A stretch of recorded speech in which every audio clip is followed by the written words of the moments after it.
नमस्कार. मी प्राध्यापिका मेधा दाते. लेखक क्रमांक 211. 29 जुलै. अश्वमेध.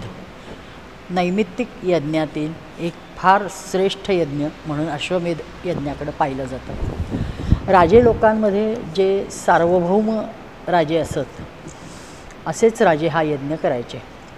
सहसा अशावेळी इतर राजे त्याचे मांडलिक असत किंवा अधीन असत. असे आपले सर्वांवरचे आधिपत्य जाहीर करण्यासाठीच अश्वमेध केला जाई. दिग्विजय यात्रा पश्चात हा यज्ञ होत असे. त्यासाठी वर्षभर आधी घोड्याला तयार केले जाई. म्हाताऱ्या तरबेज घोड्यांबरोबर त्याला खूप पळवलं जाई. विधिवत स्नान घालून त्याच्या पाठीवर जयपत्र बांधून मग छत्र लावून असं तो घोडा सोडला जायचा. संकल्प करून योग्य वेळी त्याची दिग्विजय यात्रा सुरू होई.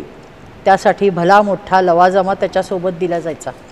101 राजकुमार, 100 राज्य सदस्य, 101 राजांचे अधिकारी. घोड्याला कोणी प्रतिकार केला तर युद्ध करण्यासाठी म्हणून भरपूर सैन्य.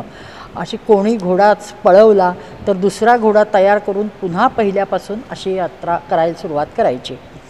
वेद पठण दर 11 दिवसांनी तोपर्यंत इकडं यज्ञमंडपात चालू ठेवले जायचे. त्याशिवाय कलाकार आपल्या अनेक कला गुणांनी म्हणजे संगीत असू दे, गायन, नृत्य, वेगवेगळे गुणदर्शन असं घडवून उपस्थितांचे राजाचे मनोरंजन करायचे. एकादशी, पौर्णिमा, अमावस्या तसेच अन्य पर्वकाळी अन्य हवन केले जात असत. वैदिक परिसंवाद घडवला जाईल. त्याच्यावर उलटसुलट चर्चा होई. वेदांचे सिद्धांत मांडले जात. महिनोन्महिने उत्सवाचे वातावरण असे. हा जरी यज्ञाचाच भाग असला तरी दिग्विजय करत पृथ्वी परिक्रमा करून घोडा परत आला की जवळजवळ वर्ष लोटलेलं असलं तरी तोपर्यंत लोकांचा उत्साह टिकून असे आणि घोडा आल्यावर उत्साहाला उधाण यायचं. यज्ञ उत्सवात एकदम सगळे यज्ञ मंडपात गोंधळ सुरू होत असे आणि मग प्रत्यक्ष यज्ञाला सुरुवात होई.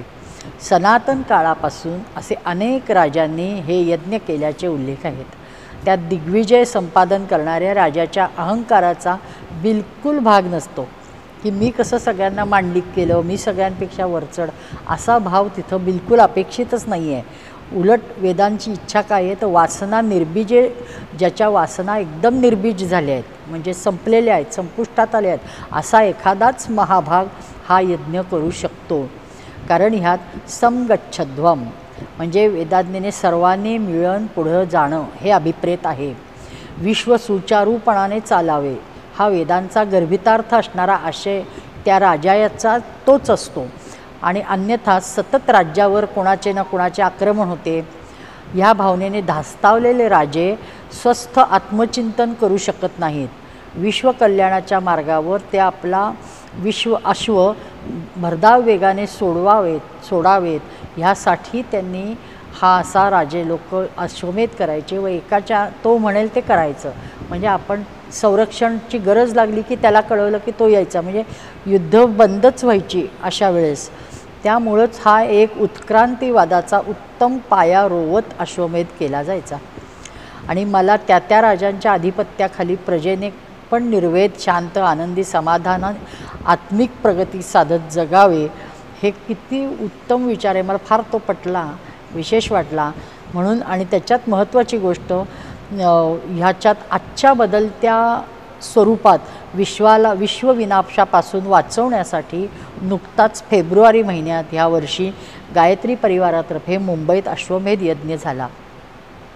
अनेक देशांचे म्हणजे ह्यांचं नियोजन तर खूप वर्ष चाललं होतं, पण त्याप्रमाणे अनेको देशांचे प्रतिनिधी, जवळजवळ 80 देशाचे प्रतिनिधी सनातनप्रेमी त्याला उपस्थित राहिले. खूप सुंदर रूप त्याला आलं होतं. लाखो लोकांनी नित्य यज्ञ दर्शन घेतलं. हा यज्ञ राष्ट्रम वै अश्वमेधा या भावनेतून केला गेला. याचा परिणाम नजीकच्या काळात राष्ट्राच्या उत्कर्षाला नक्कीच होईल याच्यात शंका नाही. धन्य अश्वमेध आणि धन्य वैश्विक प्रगती विचार. नमस्कार.